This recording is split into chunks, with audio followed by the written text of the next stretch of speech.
ፈተናዬ ቢበዛብኝም የሐዘኔ ማብቂያው ቢረግም አምላክ ባንተ ታሪክ ይሆናል። የደስታ ቀን ለኔም ይመጣል።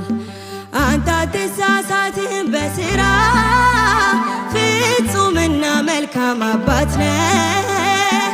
እስከሚሆን ድረስ ተራዬ እጠብቅሃለሁ ጌታዬ።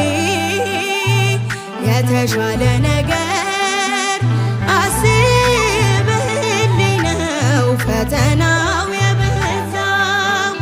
ነገ መልካም ቀን ያለው በዚህም አምናለሁ።